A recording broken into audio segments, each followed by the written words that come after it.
नमस्कार, मी गीताली विनायक मंदाकिनी, मिळून सार्वजनिक मासिकाची मी संपादक आहे. मिळून सार्वजनिक मासिकांनी विद्याबाळ अध्यासन प्रकल्प 2 हाती घेतलाय. याला कारण म्हणजे 1975 साली युनोनी महिला वर्ष जाहीर केलं. त्याला पुढच्या वर्षी म्हणजे 2025 मध्ये 50 वर्ष पूर्ण होत आहेत. तर या सुवर्ण महोत्सवी वाटचालीविषयी स्त्री चळवळ एकूण लोकांपर्यंत किती पोहोचली, कुठल्या क्षेत्रावर त्याचा प्रभाव झाला का, लोकांच्या जगण्यावर काही प्रभाव पडला का वगैरे आपल्याला समजून घ्यायचं. आणि त्यासाठी आपण स्त्री चळवळ आणि मी या विषयावरती गप्पा मारतोय. आज आपल्याकडे मिळून सार्वजनिकची तरुण मैत्रीण सुवर्णा मोरे आली. सुवर्णा, जय भीम. जय भीम. यस, आपल्याला स्त्री चळवळ आणि तुझं आयुष्य याच्याविषयी गप्पा मारायचे. तर मला सांग की पहिल्यांदा स्त्री चळवळ तुझ्या आयुष्यात कधी आहे? साधारण 2011च्या दरम्यान. म्हणजे तू केवढी होतीस तेव्हा? तेव्हा आता 41 म्हणजे तेव्हा साधारण कितवीत वगैरे होतीस? तेव्हा माझं MA वगैरे झालं होतं सगळं. आणि कुठल्या भागात राहत होतीस तू? मी तेव्हा अप्परला राहत होते. बर. आणि 1 वर्षाचं लेकरू होतं त्यावेळी. बर. तोपर्यंत तू स्त्री चळवळ हा शब्दच ऐकला नव्हता?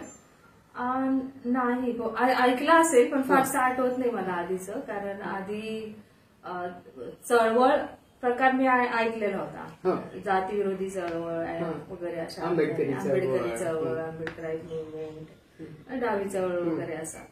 आणि प्रत्यक्ष आंबेडकराईट मुवमेंटमध्ये काही काळ काम पण केलेलं होतं आधी. त्यामुळे चळवळ अनोळखी नव्हती माझ्यासाठी खरं चळवळ शब्द.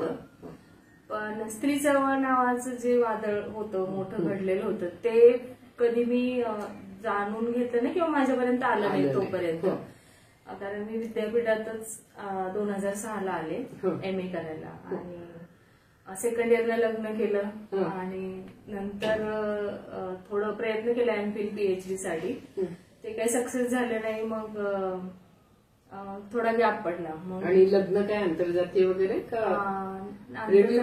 हा, तसंच म्हणता येईल. ठरवून पण म्हणता येईल. अजूनही मी त्याला कळत नाही नाव काय द्यायला पाहिजे. चळवळीमुळे एकत्र राहतो. म्हणजे तोही कार्यकर्ता होता, फुल टाइम कार्यकर्ता होता. काय त्याचं नाव? आकाश साबळे.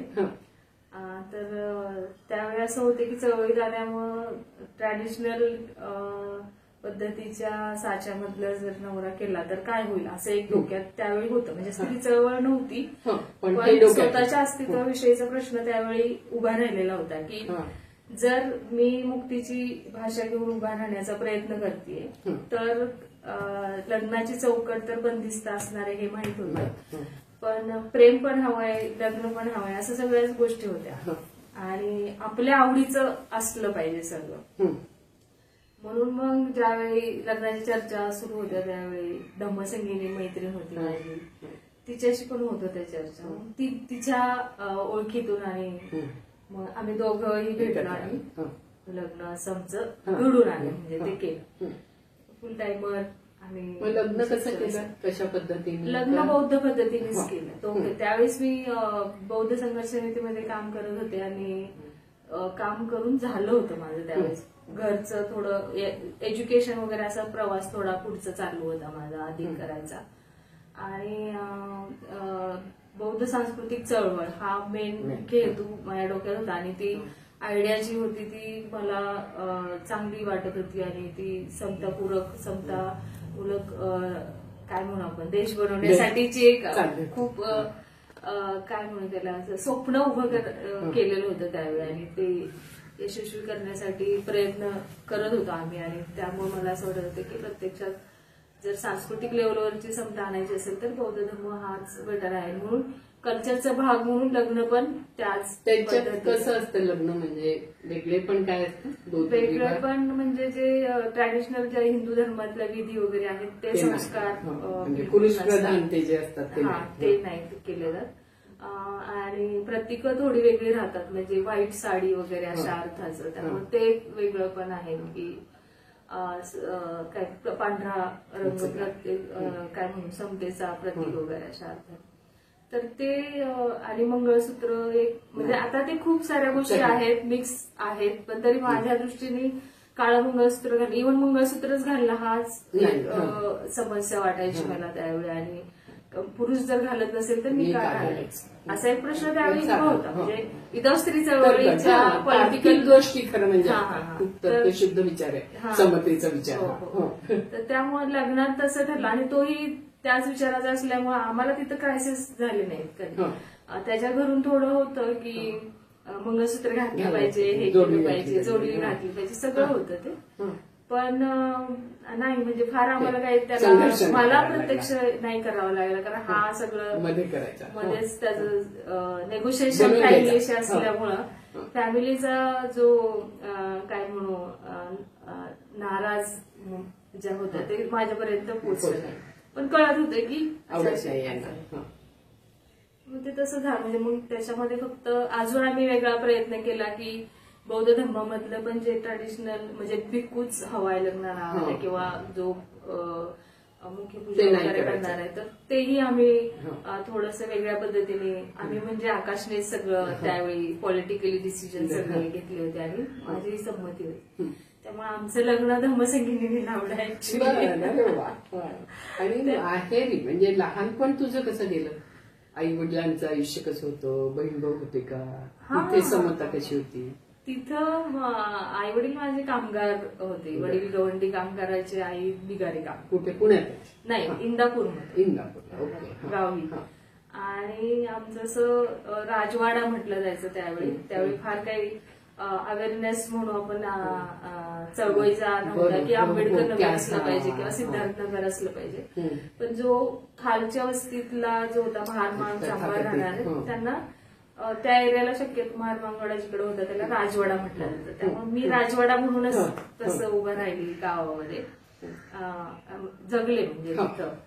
मग आई वडील कामगार असल्यामुळे फार काही चळवळ वगैरे त्यावेळी लहानपणी कळालं नाही, पण आंबेडकर फार जयंतीमुळं डोक्यात कळायचं. म्हणजे ती तयारी वगैरे सगळी पताका लावणं वगैरे. आजही आम्ही नांदेडला गेलो तेव्हा मी म्हटलं तिथं पताका संस्कृत दिसली जयंती आणि बुद्ध जयंती, तर इकडं नाहीये वगैरे. तर ते मेमरीज अशा जागा झाल्या की आम्ही कसं पताका, आणि त्यावेळी आर्थिक परिस्थिती फार नाजूक असल्यामुळं डिंका आणणं जाऊन ते पण नसायचं, तर मग घरीच असं खळ करणं, भाताची खळ.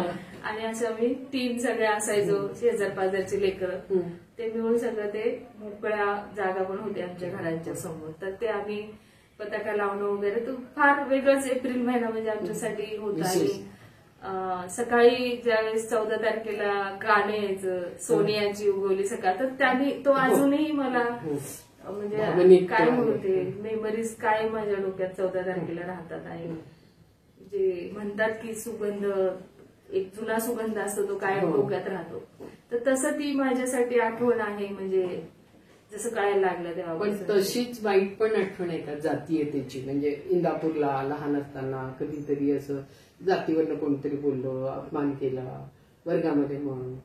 नाही, तसं फार मला काही अनुभव आलं नाही किंवा मी तसं पाहिलं नाही, असंही असेल कदाचित. कारण माझं एक हे होतं की आंबेडकर हा एक खूप प्राऊड होता आमच्यासाठी. म्हणजे त्यावेळी मी ज्या जनरेशन मध्ये होते त्यावेळी. आणि आमच्या इथलं कदाचित पॉलिटिकल अवेअरनेस पण पुरुषांमधलं जास्त असल्यामुळे एक होतं की राजवाड्यातली लोक आगाऊ आहेत, राजवाड्यातल्या लोकांना हे, तर तो थोडासा हे होता की त्यामुळं कदाचित, किंवा माझं वावरणंही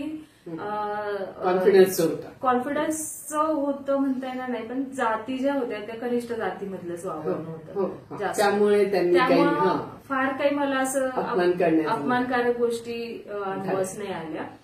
पण कनिष्ठ जातीमधलंही हे होतं, भिन्नत्व उतरंड होती. म्हणजे काय कळत होती ती उतरंड. म्हणजे घरी जाणं म्हणजे जात मला असं जाणवायची ज्यावेळी कोणाच्या मैत्रीच्या घरी जायचं असेल त्यावेळी. त्यांच्याकडून कधी मला दिसले नाही, पण माझ्यामध्ये तो अंतर्गत असायचा की घरी गेल्यानंतर काय म्हणतील, आपण महाराज आहोत, आपण हे आहोत, तर त्यांना ते सांगणार का, ते पाणी आपले देतील का, किंवा आपण जे ग्लास वापरतो ते कसं चालेल का त्यांना, हे कॉन्शियस डोक्यात होतं माझ्या. ते म्हणजे ते कदाचित तसा व्यवहार असावा कोणाकोणाचा, त्यामुळे कदाचित घडला असावं ते. कारण मला हे का घडलं असावं असं वाटतं की ज्यावेळेस आम्ही टीव्ही नव्हता कोणाकडे, इव्हन आमच्या पूर्ण राजवाड्यात आंबेडकर नगरमध्येच नव्हता त्यावेळेस, तर आम्ही टीव्ही पाहायचा नाद खूप असायचा. तर जो आसपासचा मिडल क्लास होता, जो नुकताच नोकरी करून टीव्ही वगैरे घेणारा, म्हणजे चांभार असेल किंवा इतर जातीतले लोक जे होते, माळी समाज पण आमच्या जवळच आहे जास्त, तर तिकडं गेल्यानंतर दिसायचं की ते दाराच्या बाहेर बसवायचे. तर तिथं जात वेगळ्या अर्थाने लक्षात यायची. मग मला प्रश्न म्हणजे कदाचित असं वाटायचं की आम्ही गरीब आहोत म्हणून, किंवा आमचे कपडे स्वच्छ नसतील म्हणून, पण त्यांचं घर घाण होईल म्हणून ते आम्हाला कदाचित आत घेत नसतील, असं ते भावना त्यावेळी होत्या. पण ते बालमनामध्ये ते कायम होतं की हे होतं. आणि काही एखादं घर असायचं की जे घ्यायचं आतमध्ये बस म्हणून टीव्हीच्या जवळ आतमध्ये वगैरे. तर ते पण नंतर लक्षात आलं की ते पण बहुतेक हेच होते, म्हणजे बौद्ध होते किंवा हे होते. तर त्यामुळे कदाचित थोडासा कन्सर्न त्यांचा असावा. पण इतर जे होते ओबीसी वगैरे अशा लोकांचं म्हणता येईल आपल्याला, तर त्यांनी फार कधी प्रयत्न नाही केला की ते नेहमीच हे करत. तर ती जात तशी माझ्या डोक्यात होती. ती युनिव्हर्सिटीत आल्यावर त्याचं काय झालं? युनिव्हर्सिटीत आल्यानंतर फारच वेगळं, म्हणजे त्यावेळेस कॉन्फिडन्स खूप होता माझ्याकडे. म्हणजे चळवळीतनं आलेला कॉन्फिडन्स होता की कशी व्यवस्था आपल्यावरती शोषण करते आपल्या अर्थाने, आणि आपण त्याच्यासाठी आवाज उठवला पाहिजे हे डोक्यात होतं काय. त्यामुळे विद्यापीठात आले MA करायला, त्यावेळी डिपार्टमेंट मधलं जे वातावरण होतं इतिहास विभागामधलं ते फार वेगळंच जाणवलं मला. कारण मी कॉलेजला इंदापूरला ग्रॅज्युएशन केलं, त्यावेळी बऱ्यापैकी मिक्स कॅटेगरीतले शिक्षक असल्यामुळं आणि SC कॅटेगरीतले असल्यामुळं थोडंसं वेगळं म्हणजे फार काही डिफरन्स जाणवला नाही. ते अप्रिशिएट करायचे की अभ्यास केला पाहिजे. एक DED झाल्यामुळे पण वेगळा माझ्याकडे बघण्याचा दृष्टिकोन गावाकडे होता की शिक्षिका म्हणून पण प्रायमरी टीचर म्हणून. तर तो एक सगळा ऑलरेडी एज्युकेशनमुळे माझं एक नाव त्यावेळी गावात असल्यामुळे शिक्षक पण थोडं ह्यांनी बघायचे रिस्पेक्टनी, आणि कार्यकर्ता पण मी गावाकडेच सुरू केलेलं होतं. त्यामुळे तसा एक अँगल होता गावाकडे त्या दरम्यान. आणि ते करून मी जेव्हा विद्यापीठात आली त्यावेळी मग विद्यापीठातला वावर एकदमच वेगळा जाणवायला लागला. जो काही शिष्टपणा म्हणूया आपण, की माझं जे चळवळीमुळं किंवा जे काय असेल माझं एज्युकेशन करत आल्यामुळं जो बिनधास्तपणा आला होता, आणि जो आपल्याला जे वाटतंय तशा अर्थाने राहायचं जगायचं असं जे होतं ते तिथं फार चाकोरीतलं असल्यासारखं मला जाणवलं. आणि मी फार काही प्रयत्न केला नाही त्या चाकोरीत राहण्याचा. इतिहास विभाग होता. तर तिथं ऑब्व्हियसली ब्राह्मण प्राध्यापक होतेच 3-4, आणि काही 1-2 SC कम्युनिटी मधले होते. पण तेही फार काही काय म्हणूया आपण चळवळीच्या थोडंफार ब्राह्मणीकरण असलेले, थोडंफार चळवळी, म्हणजे ते पूरक होतं. त्याच्याविषयी मी फार काही नाही बोलणार, पण तसं वातावरण होतं. त्यामुळे मला तिथं सपोर्टिव्ह फार काही वाटलं नाही की पॉलिटिकली ज्या पद्धतीने मी गावाकडे कार्यकर्ती म्हणून वावरताना जो सपोर्ट होता तशा अर्थाचा मला तिथं फार काही लक्षात आलं नाही, किंवा त्या लोकांनी पण कधी घेण्याचा प्रयत्न केला नाही. पण कॉन्शियसली पॉलिटिकल अँगल असल्यामुळं, जातीविरोधी चळवळीचा आंबेडकर वगैरे काळ आले असल्यामुळं इतिहासामधलं जे काही चालू असायचं वर्गात, तर ते मी प्रश्न उपस्थित करायचे कॉन्फिडेंटली. तो माझा वावर महत्वाचा राहिला डिपार्टमेंटमध्ये. कारण जेव्हा माझे सोबती सहकारी त्या विद्यार्थी भेटतात तेव्हा म्हणतात तू कशी प्रश्न करायचे वगैरे अशा अर्थाने बिनधास्त. तर एक मराठ्यांचा इतिहासाच्या वेळी मी खूप प्रश्न उपस्थित करायचे. पेशवाईचं ज्या वेळेस हे असायचं तर मग तुम्ही हे का नाही शिकवत, म्हणजे मला प्रश्न पडायचा की जे मी चळवळीत शिकलीये ते इथं का नाही. तर मग ते हळूहळू लक्षात यायला आलं की इतिहास कसा आणि कुठं आणि कोणी मांडतं कशा पद्धतीने ते तिथं जास्त कळायला सुरुवात झाली. पण मला फार मी काय रमले नाही त्या पण तिथे फेमिनिस्ट हिस्ट्री नाही, तोपर्यंत तुला फेमिनिझम चावलेला नव्हताच. त्याच्यामुळे फक्त जातीय अंगाने तू जास्त इतिहासाविषयी आणि मग इकडे कधी आलीस वुमन स्टडीला? मग ते 3 वर्ष गॅप झाला MA नंतर. आणि पण MA केलं तू? हिस्ट्री केलं. म्हणजे मला तसं ऍस्पिरेशन म्हणायचं तर मला खूप एज्युकेशन घ्यायचं ऍस्पिरेशन होतं. तर त्यामुळे मला असं होतं की PhD करायची हे डोक्यात होतं. पण विद्यापीठात जे माझं ज्या पद्धतीने कार्यकर्ती आणि सगळा वावर होता डिपार्टमेंटमध्ये, त्यामुळे कन्सर्न माझ्याविषयी लोकांचा कमीच होता डिपार्टमेंटमध्ये. त्यामुळे ऑब्व्हियसली ऍडमिशन प्रक्रियेमध्ये पण मला डावललं जाण्याची शक्यता होती. आणि तरी मी प्रयत्न केला, थोडं एक पाऊल मागे जाऊन डीलिंग नेगोशिएशन करण्याचा प्रयत्न केला, पण नाही झालं. कदाचित माझा रॅडिकलपणा हा जास्तच मध्ये आला त्यावेळेस मला वाटतं. तर त्यामुळं रॅडिकल आणि स्पष्टपणा खूप होता. म्हणजे मला असं मिळवायचंय काहीतरी म्हणून कोणाच्या अंडर जाऊन करणं हे फार काही पटायचं नाही. भले आपण, कारण ज्या दारिद्र्यातून आली होती त्यामुळे मला गमवायची काही भीती नव्हती. मिळवायचं तर ते स्वाभिमानानेच मिळवायचं असा सूर माझा त्यावेळी होता. अगदी मुलगी झाली होती. तर नंतर एमए तो गॅप झाला, एक फ्रस्ट्रेशन आलं 1 वर्ष. मी म्हटलं चला मूल तरी करायला राहतं, आम्ही सगळं प्लॅन केला तो, आणि 10ला मुलगी झाली. त्याच्यानंतर परत 6 महिन्याची झाल्यानंतर मुलगी, माझं ते आतलं जे आहे ते बाहेर यायला लागलं. पण मुलगी झाली म्हटल्यावर सासरी किंवा आतारी मुलगीच झाली असं काही झालं का? पहिलीच होती त्याच्यामुळे नाही? नाही, असं काही नाही. ऑलरेडी घरी फार काय आम्हाला हे नव्हतं, सासरचं फार काही आम्हाला हे नव्हतं, कारण तेवढा जो डिस्टन्स आहे स्वतंत्रपणे राहण्याचा हे याला. आकाश पण तसाच होता, त्याला पण काही अपेक्षा होती की हिने माझ्या फॅमिलीसाठी काहीतरी केलं.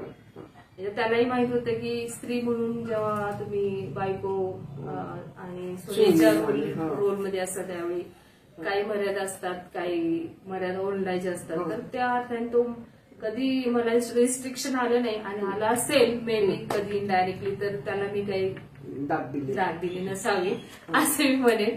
तर त्यामुळं ते फार काही हे झालं नाही, कारण आमच्या निर्णय प्रक्रियेमध्ये नवरा बायकोच्या सासरच्यांनी कधी इंटरफेअर नाही केलं, आणि त्यांनी कधी हे नाही केलं, म्हणजे की का असं प्रश्न नाही उपस्थित केला.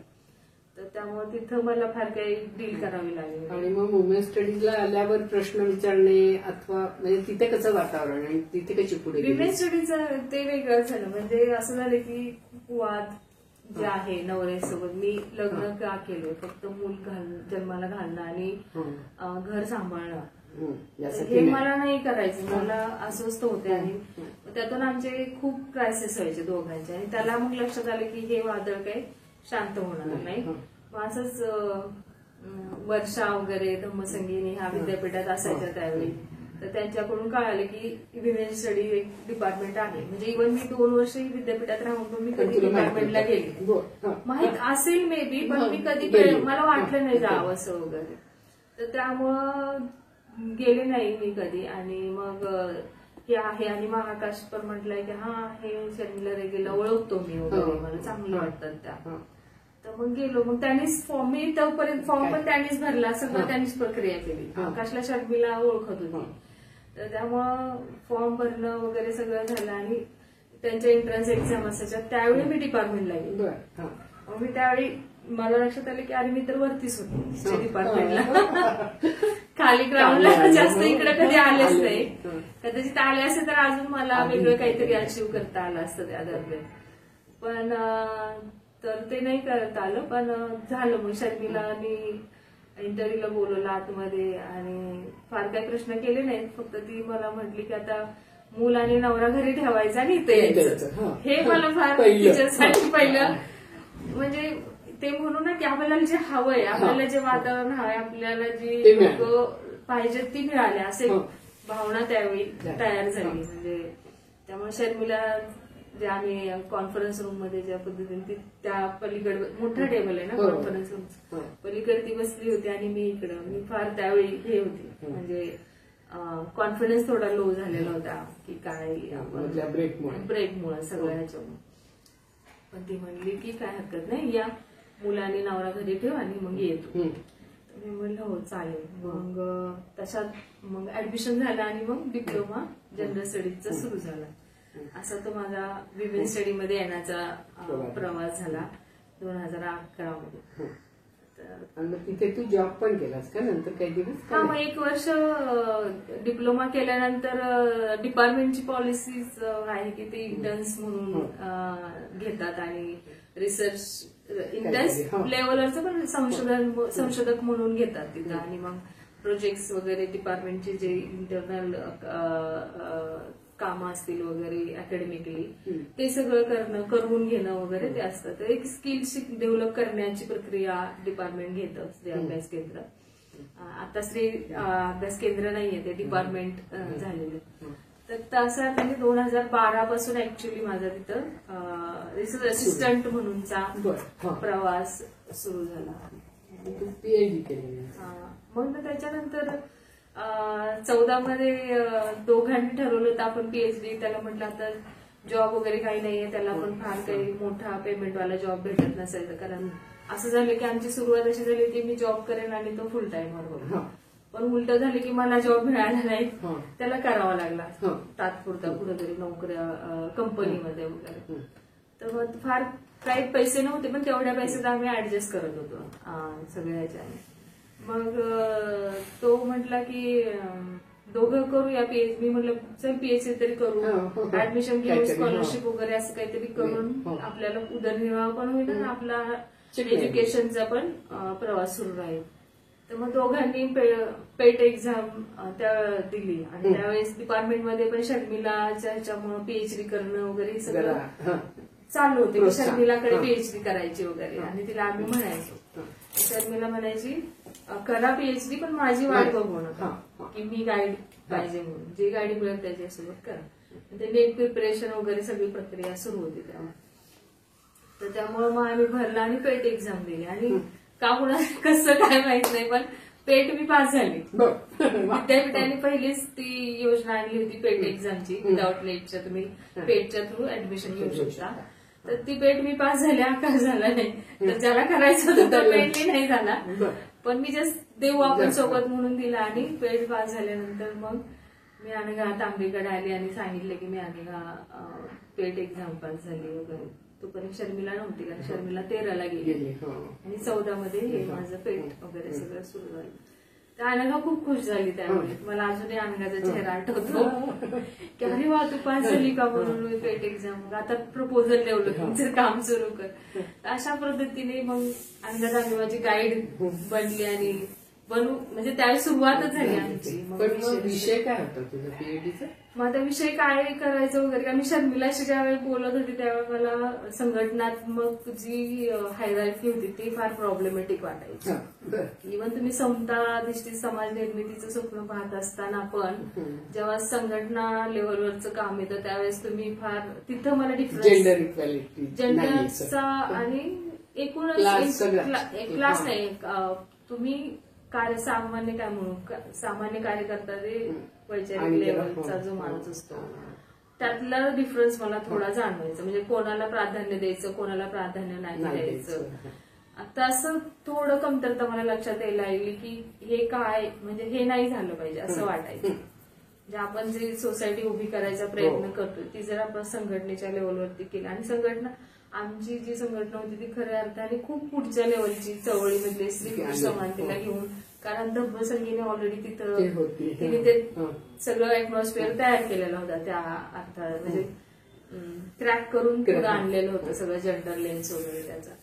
तर त्यामुळं ते फार नव्हतं. पण तरी असं वाटायचं की नुकताच आलेला कार्यकर्ता आणि 1 वर्षानंतरचा कार्यकर्ता किंवा 5 वर्षानंतर तो ऑब्वियस असायचा.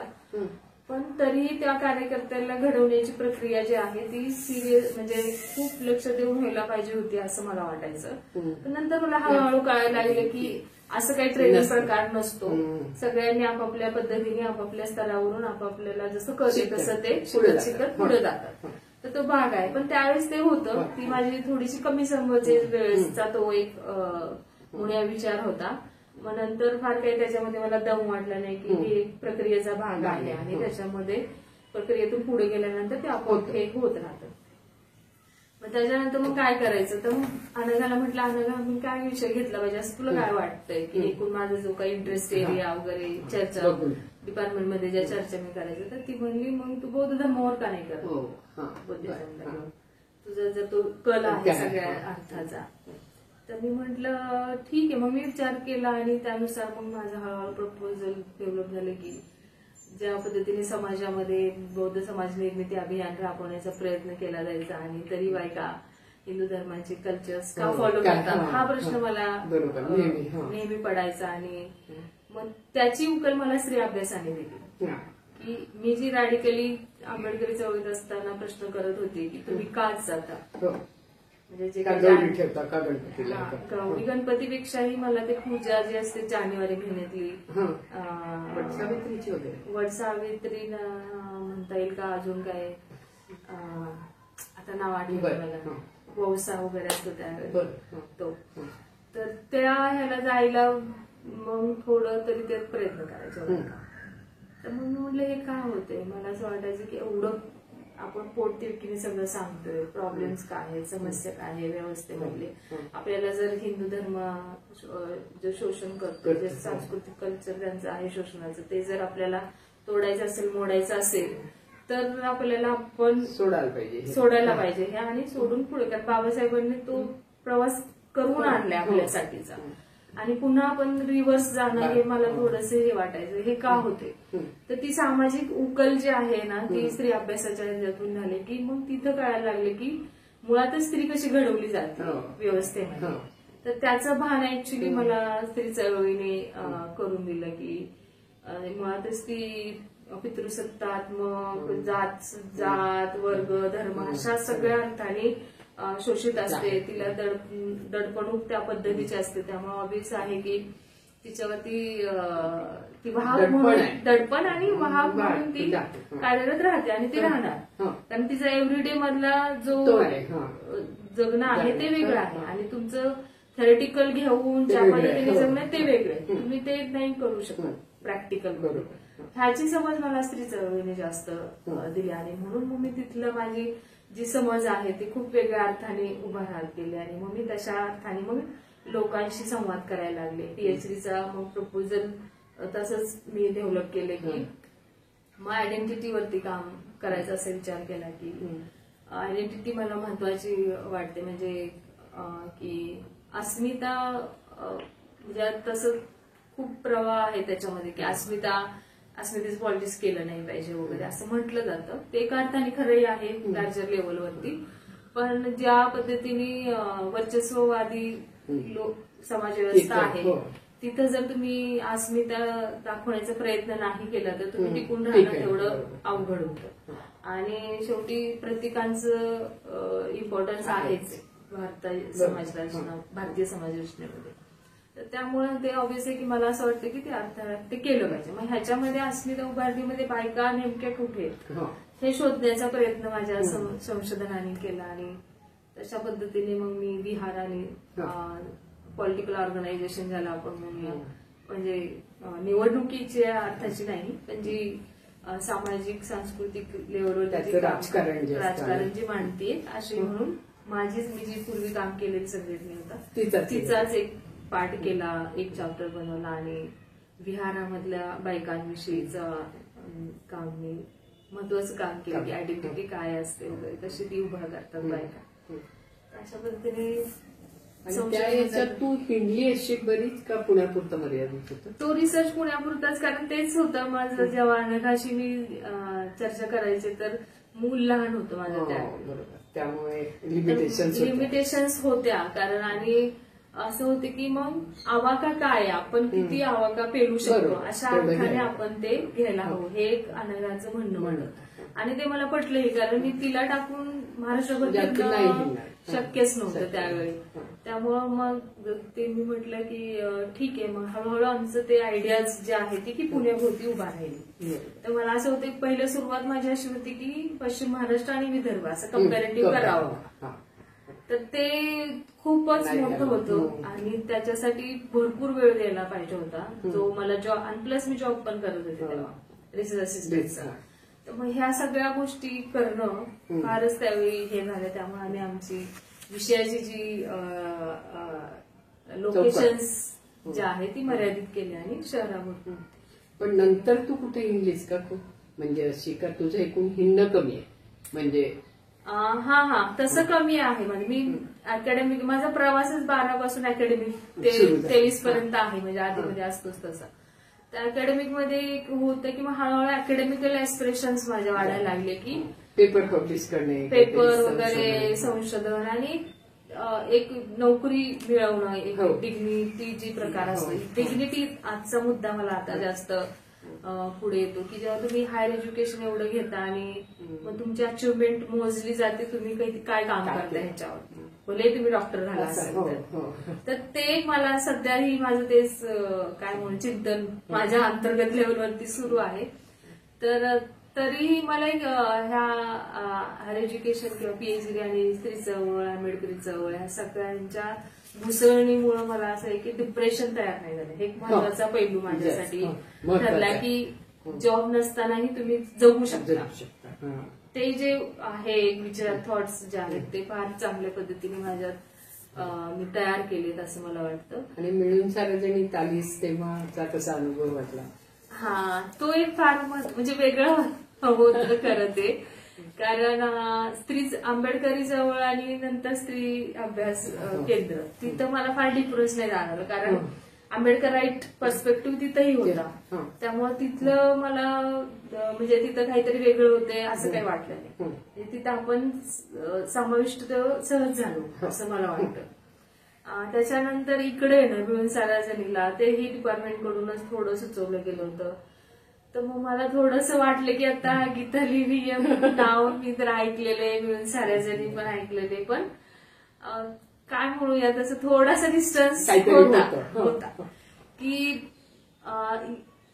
कसं होईल. जास्ती वाटत होता, जातीचं नाहीये, वैचारिकतेचा म्हणूया. म्हणजे मला असं डावं वगैरे असं जे म्हणतो ना, डावं जाती, आंबेडकर आहे, मध्यम किंवा समाजवादी वगैरे असं ते सगळं होतं.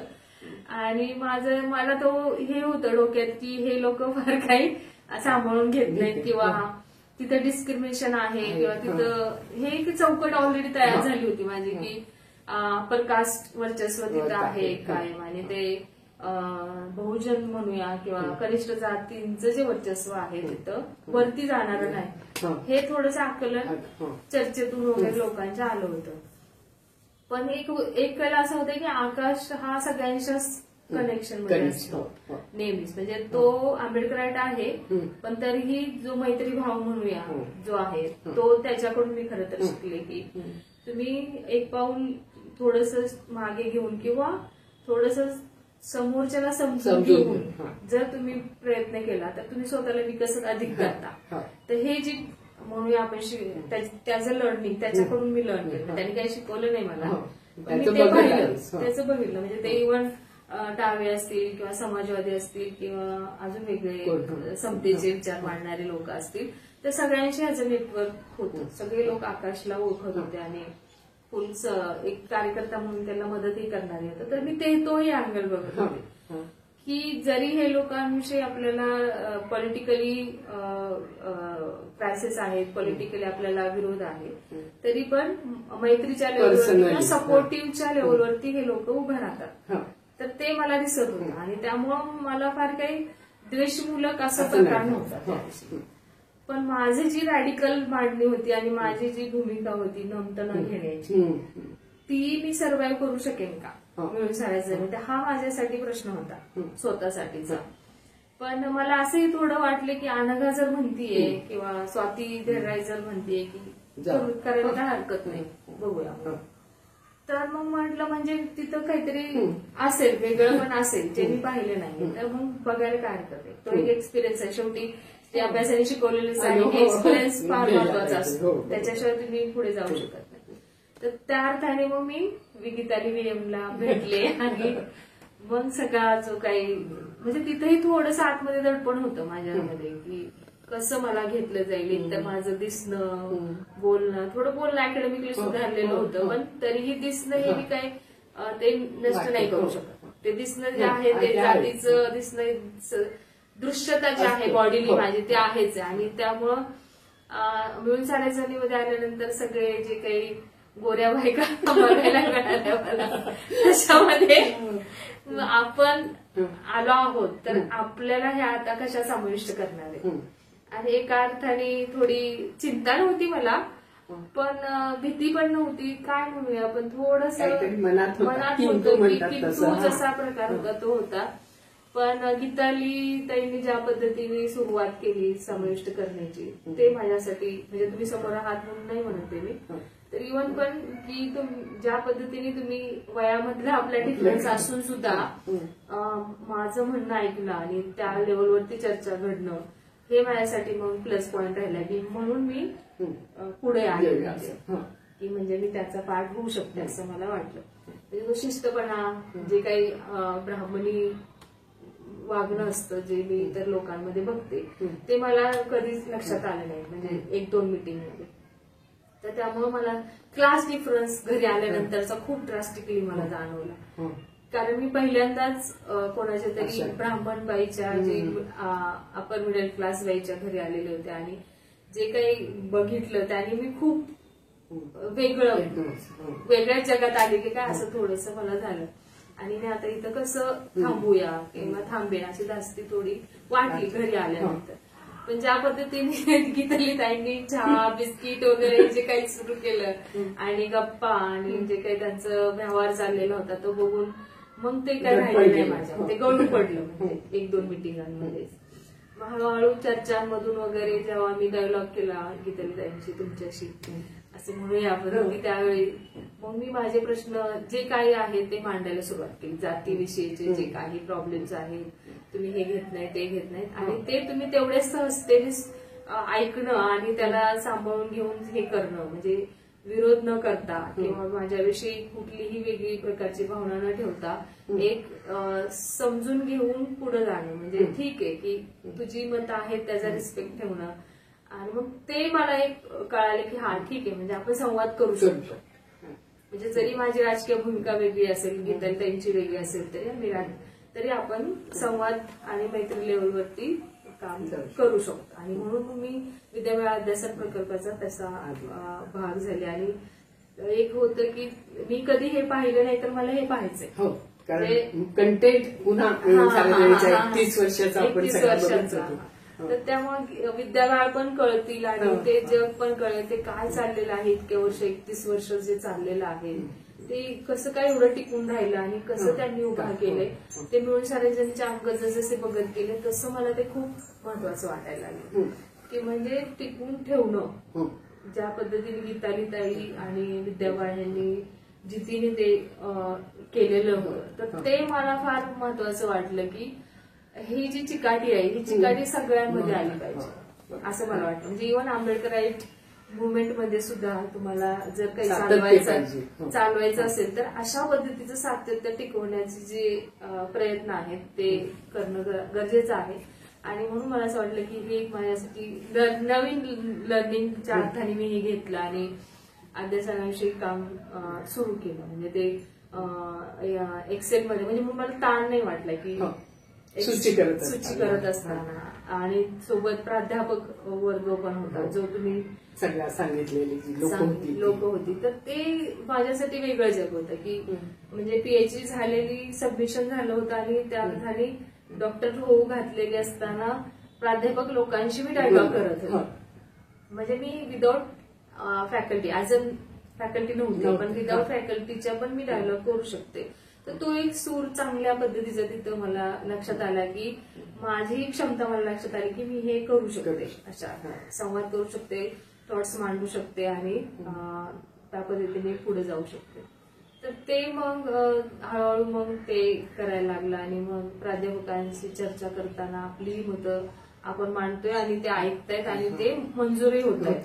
तर तो एक झालाय की मग खऱ्या अर्थाने मला तो आपण जे म्हणतोय हे मांडलंच पाहिजे ह्याचा जो कॉन्फिडन्स आहे तो अध्यासन प्रकल्पाच्या निमित्ताने आला. म्हणजे जेव्हा मी लेखकांशी बोलत होते लेखकांना मी सांगत होते म्हणजे इव्हन मी मिळून साऱ्या जरी पार्ट नसले 31 वर्षाचा तरी मी ती सूची करत असल्यामुळे आणि चर्चेत माहिती करून घेत ज्या पद्धतीने त्या लोकांना मी कन्व्हिन्स करत होते की आपल्याला ह्या विषयातलं काय आहे. तर हे मला म्हणजे एका लेवलवरती मी स्वतःच प्राऊड फील करत होती की मी हे करते, मला जमतंय. तर आणि गीताली ताई सोबत होत्याच त्या मला थोडी कमतरता भीती वाटली की नाही कर तू हे जे काही सूर होता कर तू. आणि त्यामुळे खरं तर मी पुढं अजून त्याच्यामध्ये गेले. म्हणजे इव्हन सगळ्यांची एवढे मोठे साहित्यिक लोक होते सगळे आणि त्याच आपलं हे बाळ आहे हो. अक्षर वाटा साऱ्या जणीच्या अक्षर वाटा. तर पुढे काय तुझं? पुढे आता मला असं पोस्ट डॉक्टरल वगैरे करण्याची अपेक्षा आहे. करूया असं चाललंय माझं, बघूया काय होतंय ते. नुकतीच आता एक SNDT युनिव्हर्सिटीच्या आर्काइव्ह्ज फेलोशिपचं काम हाती घेतलंय आणि त्यातून मी दलित पॅन्थर मधील महिलांच्या सहभागाविषयी जे कधीच काम आलेलं नाहीये समोर किंवा ते केलंच नाही किंवा पाहिलंच गेलं नाही, त्यामुळे ते इंटरेस्टिंग. आणि 50 वर्षानंतर ज्या वेळेस बायका आहेत की नाही असा प्रश्न उपस्थित असताना मी हे चॅलेंज घेऊन आता सुरुवात केली. तर तो एक आनंद आहे मला करण्याचा त्या फेलोशिपचा. आणि असंच पुढे अजून करत राहायचं. छान करत राहा. खूप शुभेच्छा आणि मस्त वाटले गप्पा मारायला. थँक्यू.